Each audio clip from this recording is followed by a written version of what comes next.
Night, becoming partly cloudy, lows slide to the mid-50s. Then tomorrow, plenty of sunshine, highs warmer in the low 80s. We slide a little cooler for Friday, though. Mostly sunny, down to the mid-70s, and we stay there for the entire weekend. That's the forecast on the mighty 1630 KCJJ. Currently, it's 64. And it is Wednesday. It's the noon hour. That means it's time for Senior Talk, which is brought to you by the Solon American Legion and Senior Benefits. Here is your host, Rex Brandstatter. Hi, thank you, Tommy. Good afternoon, everybody. Welcome to Senior Talk. You look outside today, and I would make this comment. Remember this, into everyone's life a little rain must fall. It was either Shakespeare or Yogi Berra. I don't remember who said that, but we have a little rainy day today.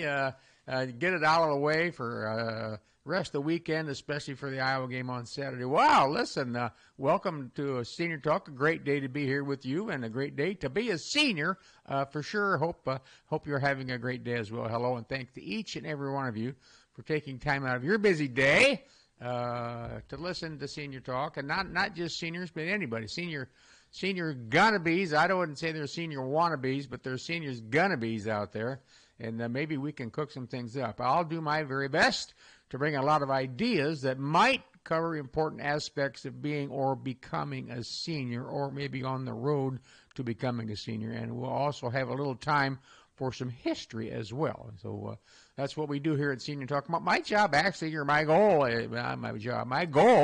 is to bring up several topics and ideas that might pertain to you, might help you in some thinking, some thoughts that would help your trail or your lifestyle as a senior. We talk anything from insurance to Medicare to Medicaid, investments, real estate, all those things. I can offer no professional advice other than in real estate because I'm licensed to do that. But otherwise, my job is to get you thinking, and maybe you call your insurance representative. Maybe you call an attorney to get some legal work done, the things that we talk about. So that's the goal here. And I can tell you from true stories and phone calls that it's working. That's why I'm still here doing this after 13 years, because I know that a lot of you, after a while, heard me say a few things, go down and maybe get a will and things like that. So that's what we do here. Well, it's a perfect time to take a break out of your day, get yourself a sandwich and a nice cold root beer. Take a break and let's see what we can cook up. My name is Rex Brandstatter. I'm a 76-year-old real estate broker who loves to meet, talk, and work with seniors. That is a true story. And I do help lots and lots of seniors sell houses and buy houses, and I work with a lot of executors of estates, administrators of estates. I work with trust departments of banks. Attorneys call me. CPAs call me. We all talk. And last but not least, first and not least, actually, is I meet and talk with lots and lots of seniors. I meet with a lot of seniors, and maybe your adult kids want to be in on the conversations when we talk about maybe you want to sell your house or move and somewhere, and what are your thoughts? What things to look out for? What is this or that? Can you help me find a place? Blah blah blah. That's what I do. And I meet either at your house or at a coffee shop or at my office, wherever's handy, at your son's house, your daughter's house, whatever it may be, the attorney's office. That's what we do. And we sit and listen. The main thing there is to listen to what your thoughts and ideas are. And sometimes after the meeting, I really don't have any recommendations, but after I hear everybody talk, I hear Mrs. Smith talk and Mr. Smith talk, or maybe just Mrs. Smith, whatever the deal is. I come up with some ideas and run it past you. So that's the deal.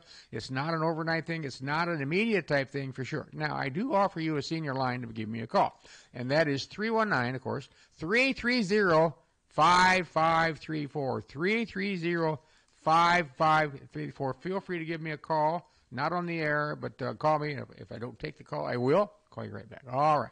Well, I'm going to take this cool weather. Looking back at all the hotsy-totsy hot weather we had, it seems a little bit out of place, all the hot weather we had for so long. If you ever ducked outside at 6 o'clock in the morning or 6:30 in the morning over the summer, it was hot even then. And that's causing some troubles now, we find out, in the cornfields and the bean fields, because it never cooled off. Speaking of bean fields, on my way down here to the KCJJ studios just south on the Sand Road, I watch them from the day one when they plant till they pick corn and combine beans and things like that. Well, today is the first day that I've seen bean fields starting to turn yellow. Today is the first day. So I'm going to say that today's Wednesday. That might have started Monday or so. So look out. It doesn't take much. This is their growing season. It doesn't take much cool weather. And the sunshine, of course, is less than it has been as the sun marches south. This omen of fall, ladies and gentlemen. I've seen some inchy inchworms crawling, and fuzzy bears crawling across the blacktops, and that's always a sign of fall. So get in there. Football season opens this Saturday at 5 o'clock at Kenny Stadium, so it's in the air. Students are back, and students are back in school as well, so that's what it is. Oh, big week in Iowa City this week. The kids are back to school. The buses are out zooming around, so do your best there for sure. Well, you know, going back to school was never my favorite day or time of year as a young boy. Summer had so much to offer, and going back to school, quite frankly, ruined it. And no more jean shorts or tennis shoes and T-shirts as regular garb. Now, a lot of you can relate to this. I don't care if you're a man or woman listening or wherever you grew up, out in the country or in town somewhere. School just ended a lot of those things. We're just hanging around, wearing some old jeans and some tennis shoes. Now back to school, that meant stiff jeans, brand new jeans, and nice shirts and new shoes or new tennis shoes. Just kind of like getting dressed up to go somewhere nice, and you're only going to school. Well, that was never my thing. A rigid schedule now is going to supplant your summer thing, where it had to be there on time and sit still, listen. Learn, and then there were always the quizzes and the tests, and of course the much hated homework. Now, those are reasons that got me going. So no more hanging around town or riding bicycles, swimming in the Iowa River. Or don't tell my mom, for God's sake. Sandlot baseball, going to movies downtown during the day, even fishing at the river. Anything, just summertime as boys. Pre-driver's license, summertime. Little League, Babe Ruth, baseball, whatever we had up our sleeve, that's what summer was. And all of a sudden now you hear that old school bell ringing, and away you go in your stiff jeans and your nice shirts and new shoes, and they hand you a book and get reading, and next Tuesday there'll be a big quiz. That wasn't for me, but I toughed it out, and for many, many years I toughed it out, as did you. As a matter of fact, how about you?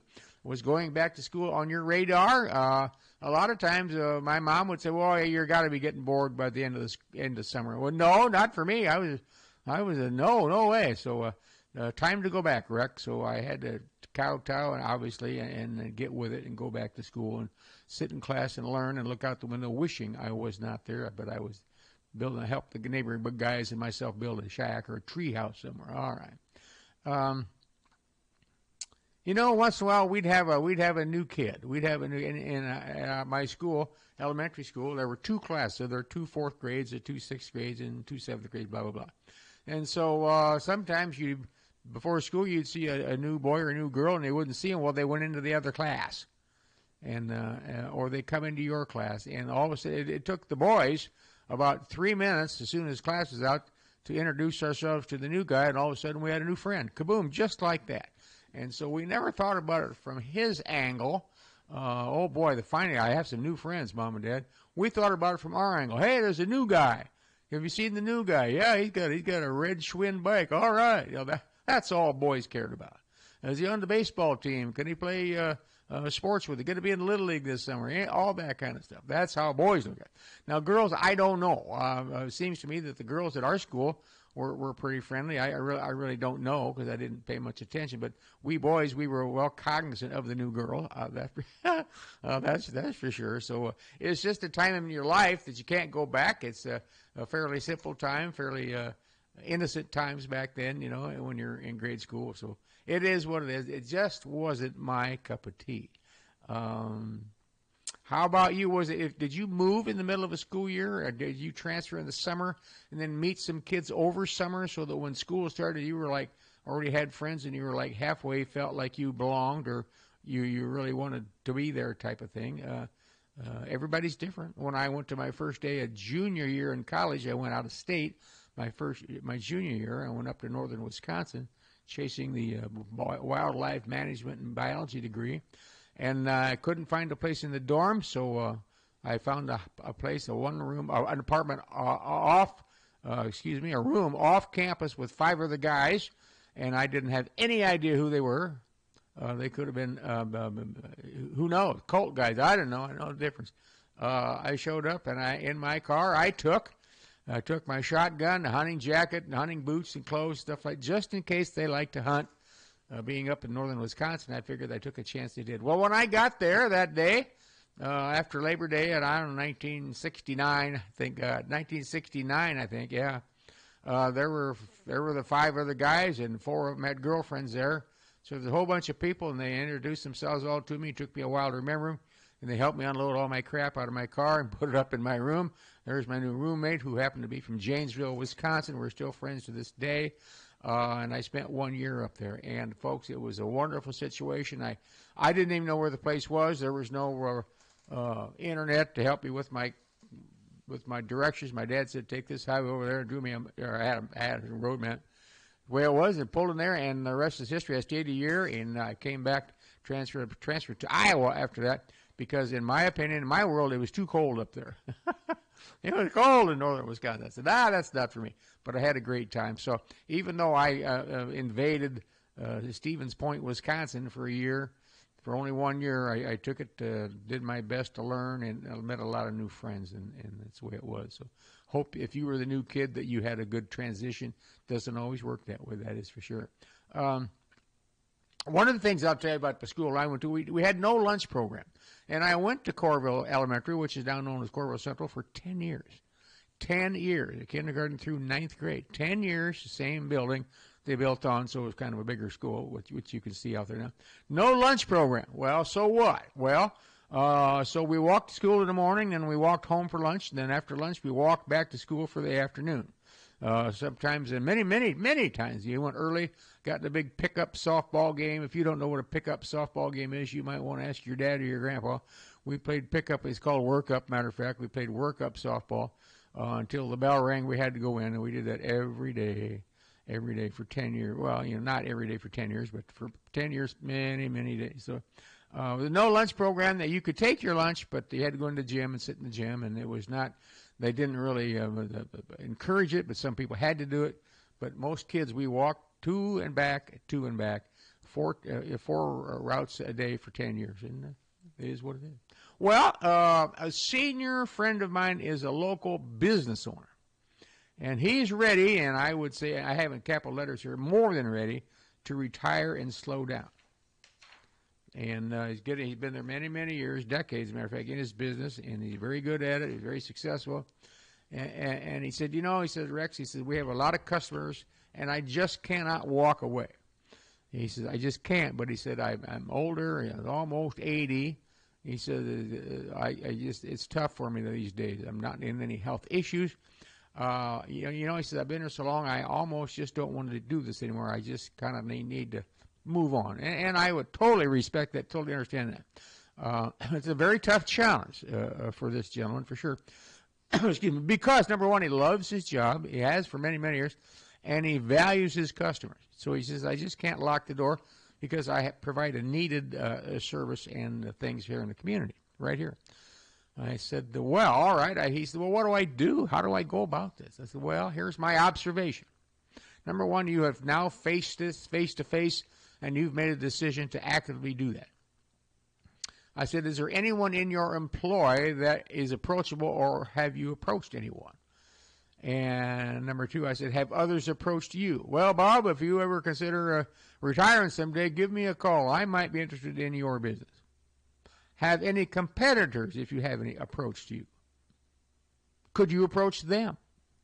He said, well, gee, those are kind of some good ideas there. He said, I do have a younger guy. He's about half my age, who's worked for me for quite a while.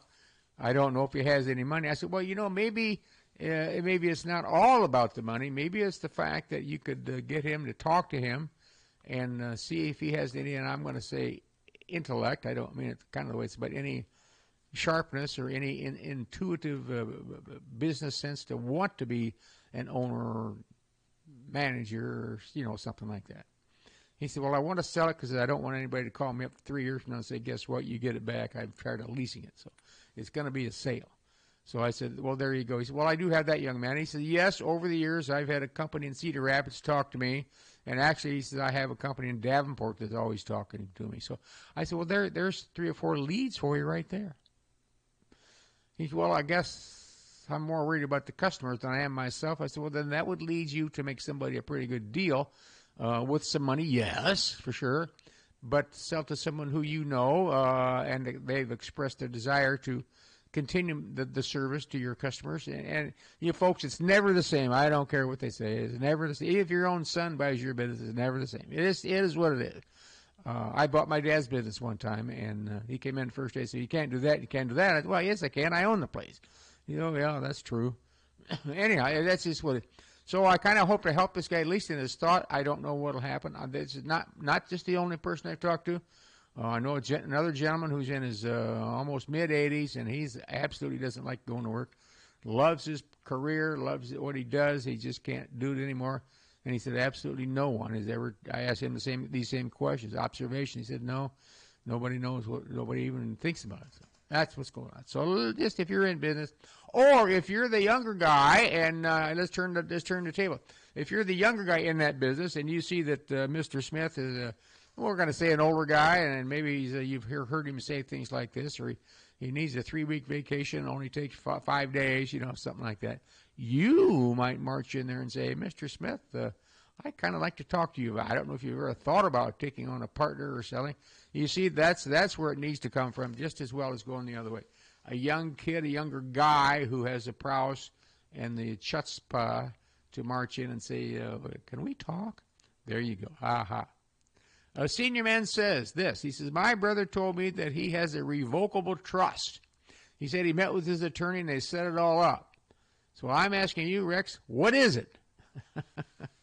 And I said, well, let's just look at the words. Revocable means you could back out of it, and trust. And trust, I'm not an attorney. I'm not going to define it, but a trust means it's a separate legal entity that you create. It's called a trust. And it's a legal entity that you create under the Iowa law. I have one. And he said your assets are transferred from your name to your new entity. So the Bob Smith Revocable Trust. And the Bob Smith Revocable Trust now is owned by, I'm going to say, 2 people, Bob Smith and Jane Smith, man and wife. All right, pretty typical. So the Bob and Jane Smith Revocable Trust, Revocable Family Trust, Inter Vivos Trust, if you will. I'm gonna say a straw man. Okay, let's just use that term. It's not the legal term by any means. The straw man, and you create the Bob and Jane Smith Revocable Trust, and that trust you transfer the title. You actually make a deed out for your house, transfer it to your revocable trust. You put your cars, transfer. There's a catch-all phrase that says all automobiles and things like that owned by the Bob and Jane Smith are now part of the revocable trust. If you own a duplex, you deed the duplex from Bob and Jane Smith, who presently have rights to survivorship. You deed that over to the Bob and Jane Smith Revocable Trust. Now, why go through all that? Why do that? Well. Here's old Bob Smith, and Bob Smith wakes up in front of a cement truck, and he's gone. And instead of going to probate and all that stuff, and attorneys getting in on the will, and I don't mean it the way it sounds, but probating and attorney fees and court fees and all that, the public seeing everything you own, it goes into the trust, and you are the trustee. Bob Smith is a trustee of the trust, and Jane Smith is a trustee, and now Bob Smith is kaput. And nothing has to happen. It does not go to probate. Bob Smith, you'll see it in the paper, Bob Smith passed away, blah, blah, blah. And that's all you see. There's no probate, anything like that. Now the owner of the trust is Jane Smith. Now Jane Smith can tell you what, always wanted our daughter to be on a trustee. Now they can make their daughter a trustee. She can make their daughter a trustee of the trust. You don't have to sell real estate. You don't have to part with anything because it's still owned by the trust. Great time to read about it. I want you to, if you're interested in that, lots and lots of people have revocable trusts. They own their house in revocable trusts. A lot of people, just because they don't want all their their financial information dragged through the courts and into the public realm, and that's why they have the trust. for sure. It also kind of avoids and goes around third base not to have attorneys involved in your stuff either. The attorneys will tell you that up front, that they're level with you. They're not trying to beat you out there because it's a legal thing. It's totally 100% legal in Iowa for sure. So I suggest you go online and read about revocable trusts. There's irrevocable. You don't want that. I don't think. I say revocable trust. It's also called an inter vivo. INTER, like intercity. Inter, then vivo. V victory, I, V victory, OS. Inter vivos trust. It's living trust is what it amounts to. So a great thing to do. Very, very popular. And I did it. It took me a year to put mine together because of the properties we have and different things we wanted to do. So that's the deal. So get to it. I read the article over the weekend about aging. And when does aging really shift into overdrive? It's that's not good. When does it shift into overdrive? And not at 70, not at, anyhow. Aging really starts to get traction from ages 45 to 55. Aging really starts to get traction from ages 45 to 55. So 30 years ago, we'll say 30 years ago, we all started going downhill, so to speak. Yeah. The aorta, which is in your heart, obviously, starts to show signs at age 30. And you can step that up by smoking. You can step that up by having high blood pressure.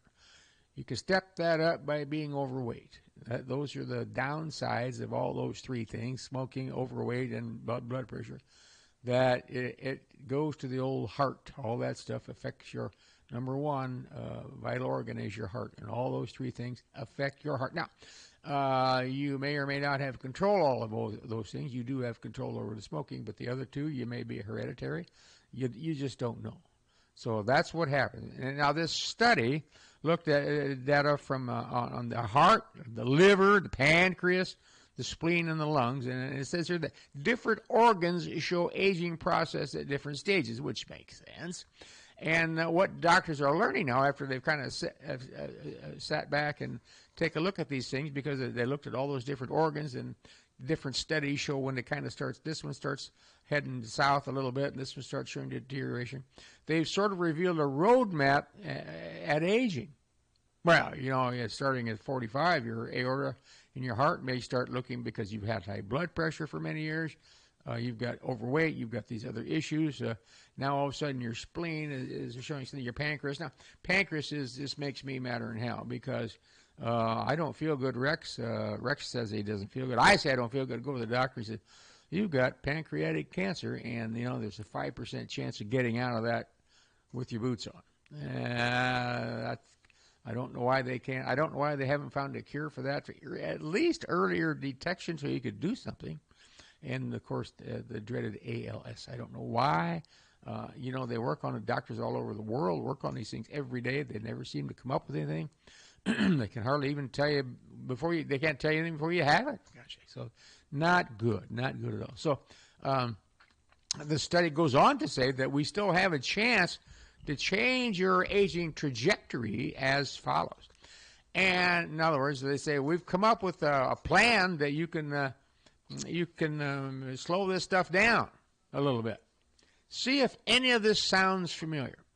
Now, this could be a doctor when you had your recent physical and he said you're in good. He or she said you're in good shape. See if this sounds familiar. How can you change your trajectory on a study about aging? Healthy blood pressure. Well, if I could do that, I'd have healthy blood. All right. Acceptable levels of blood sugar and cholesterol. So acceptable levels. So we're talking a diet. Stop smoking and drink very little. That's the usual stuff. There's nothing in there that's any different than what you ever heard before. So it's everything they've been telling us since we're the school nurse in school. It's all coming home to roost now as you get older. Well, I should have stopped smoking 25 years ago, but I couldn't put them down. I wish I wasn't as heavy and stopped things like that. Or the high blood pressure might run in your family. It is hereditary, so you really got to work at it. And sometimes you can help, and sometimes you cannot. It's biological. But in all honesty, lots of these things were self-induced issues, all right? So that's what they say. So all the stuff I just told you about aging this and aging that, and they're saying that a lot of it can be helped by you. Raise your hand, ladies and gentlemen. By you can help yourself a lot with your blood sugar level and your cholesterol level and alcohol intake and stuff like that. I'm not here to judge. I don't care what you do. You can smoke 40 packs of cigarettes a week. I could care less. Drink 2 bottles of beer. Just don't drive. But you raise your hand. It's you have an opportunity to take the bull by the horns here and help yourself is what it's all about. And that's what it's all about all along life. You have we have a lot of opportunities to get ourselves an education, our opportunities to hopefully to get a good job, meet somebody and have a good lifetime and maybe have kids. That's up to you. But it's all, we're the ones in charge of ourselves, and don't fall into the trap to let others make decisions for you after you're age 18 if you can help it. Sure. All right. Well, here's the 30-day notice from Rex that your property taxes will be due at the end of September. Now, in Iowa, the legal statute on that is they are due September 1st. You can't go down and pay them today. You can pay for last year, but not yet. A 30-day notice from me. The taxes are due September 1st, and they're due and payable by September 30th. So you have the whole month of September to wring your hands and make enough money to pay your property taxes. And if you don't, the penalty in Iowa is high. If you don't pay them, it's 1.5% a month taxes. So if you don't pay on September 30th and October 1, you owe 1.5% more. Well, that's not much, Rex. And it might not be, but guess what? In October 1st, then you get another 1.5. Now you're up to 3%. And November 1, well, we still can't pay them. Now you're up to 4.5% penalty. And if you go 6 months, now they have a sale at the Johnson County Sheriff's Office. And I can go down there and buy your property tax, which I've done. Go down and buy your property tax coupons, and I now take over. I pay your taxes. I take over, and then I make the interest on that. Well, after about 6 months, it's getting up there to 6 or 7 or 8%. So I can make more than doing that than I can going to the bank. So Iowa has very, very few taxes that go very long because the people, I don't mean the people with money, but the people who like to invest in those things, swoop in and buy you out. And now, if you let it go for 3 years, in Iowa, the person, the guy, whoever it is, buys your property tax certificate, they now own your house. And I can tell you some pretty good stories about that, and it's not reversible. Oh, I'll go pay them this afternoon. Nope. Joe Schmo from Waterloo, Iowa, bought your tax at a tax guy here in town. He now owns your house. Get out. It happens. So just be very careful. Pay your property tax. If you can't, make a plan. Make a plan to go get them paid. You can pay them online. Go meet with the treasurer's office down there at 900 South Dubuque Street, the administration building, and say what plans do you have. You can pay them. I think you can pay by the month on a credit card. So just be careful. Do not let your taxes lapse if you can all help it. All right. This is also a pretty good warning. We're going to warning, Mr. Whatever his name was on that show. It might be the time to call the furnace guy and get on their list. Oh yes, he's only had a couple of days of being chilly and things like that. But we don't have any choice. It's got to be chilly. It's going to get cold. And this would be a good time. They're not going to rush out this afternoon because they're probably going to be fixing an air conditioner between now and September or October anyhow. But at least get on the list because it's harder and harder to find, I would say guys, I don't know, women, whoever, the HVAC people, it's harder and harder to find them to come out in a timely manner. When they get out there, you want your furnace to be serviced. And, you can do a lot of that yourself. You can't service it, but you can change the filter. And here's one of my handy-dandy suggestions, because every time I go to Lowe's or Menards or Ace Hardware, I get there and I think, oh, furnace filters. Oh, I can't remember what size I have. So here's Rex's handy-dandy tip of the day for seniors who can't remember anything, which would be me. Take your camera take your phone out, go to camera, pull out your furnace filter. On the side of it has a 28 by 20 by 1, stuff like that. Take a picture. The next time you're there, open up your camera, your gallery, and kaboom, there's a picture of your furnace filter. Buy a couple. Buy not one, buy a couple of them. And now, ladies and gentlemen, you look real smart because you remembered. Well, you didn't, but once you saw them in the store, you think, oh, I got to get a furnace filter. So that's the way I do it anyhow. Go take a picture. And right now, I think I know what it is, but you don't go buy them if you think. You go take a picture. So I'm going to do that tomorrow morning for sure. Absolutely. This is also a good time. Another good time to clean out your garage. We got some great weather left, and you know what's going to happen. We're going to get some frost at some point, and then it's going to snow, and it'll get crappy, and your car's going to sit outside because you have so much stuff in your garage you can't get your car in. Well, that's not good. And I think it's a perfect time to do that, and I hear this all the time. Well, we can't believe how much stuff we have in the garage. We can't believe how much stuff we have in the house. Where did all this stuff come from? Ha! Well, I hear it all the time, ladies and gentlemen. Raise your hand if you ever said that. I know a lot of people. I'm meeting with some people tomorrow morning, and they've been talking. They've been working on it for a long time, and I don't know if they're 100% done, but they probably told me they're 98% done. That's pretty close. And we're going to do some business. And they've said to me many times, "How did we get all this stuff? How did they get all this stuff in the family here?" That's what goes on. So.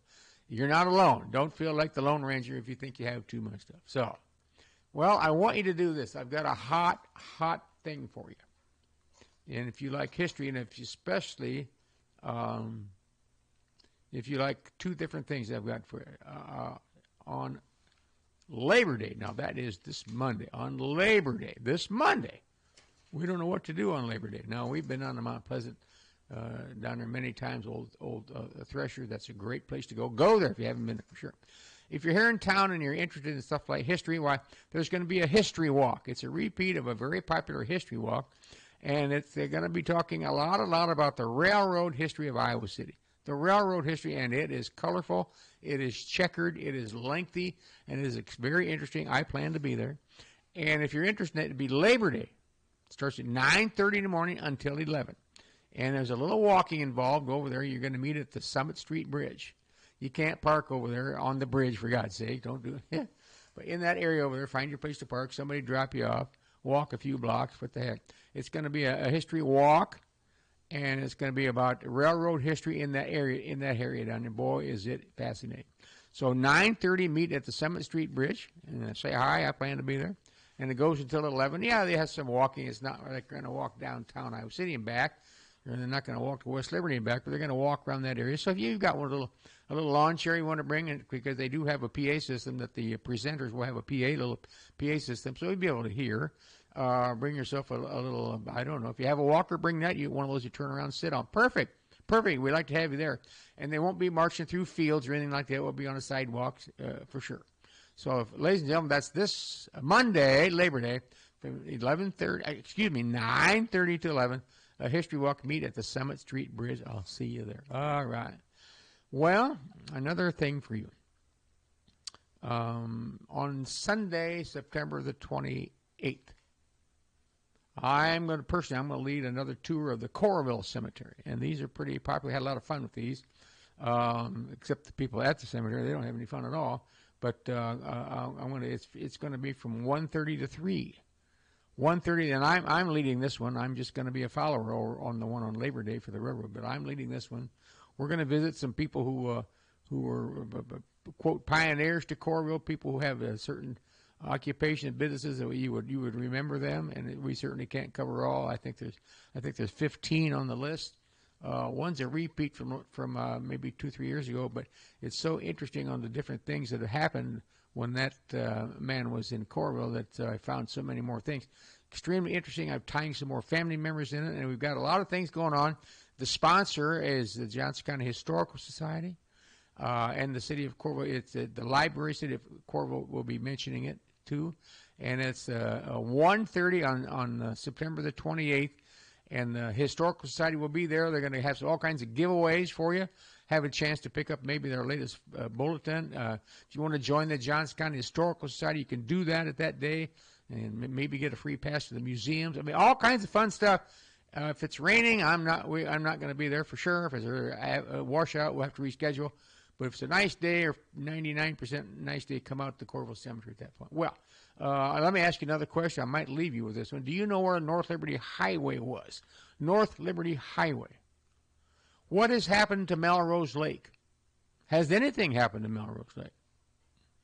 And this question comes from a lady one time. She says, I heard Grant Wood had a house in Iowa City. Well, there's Grant Wood Drive. There's Grant Wood School. I'm looking at Tommy. He said he lived on Grant Wood Drive and went to Grant Wood School. Is that right? I grew up on Grant Wood Drive and went to Grant Wood School. So and you made Grant Wood did not live there. And you made it right through. Yeah. All right. Well, Grant Wood did not live on Grant Wood Drive. He did not go to Grant Wood School, but he did have a house in Iowa City. Do you know where it is? Anybody know where Grant Wood lived in Iowa City? Grant Wood lived on East Court Street, east of Summit, between Muscatine Avenue and Court Street. You go west on Court from Seaton's Grocery, been around long enough, which is Thomas Market. Go west, go right up there, about 3/4 of the way up the street on the right-hand side. You cannot miss Grant Wood's house, now owned by the University of Iowa in a trust of some sort. So that's the scoop, ladies and gentlemen. I got you all going. But where was North Liberty Highway? Well, in days of yore, what we now know as First Avenue in Corville. And it was a mud road. It was a dirt road. It went out towards North Liberty, and they just called it North Liberty Highway. And boy, does that play into some history that I'm going to talk about. North Liberty Highway. First Avenue actually has a part of it up over the hill from the Ironman. It's called North Liberty Road. I, for the life of me, couldn't figure out why they call it right there North Liberty Road, because it was a takeoff on North Liberty Highway. And as the Corville historian, I've put all kinds of numbers together on that one. So I'm all fired up, as you can see right here. Well, guess what? The greatest secret in life is we never know how long we're going to be here. And I mean here. So living with our full faculties or living with no faculties is not being here, in my opinion. So knowing that it's very important that too late may come too soon.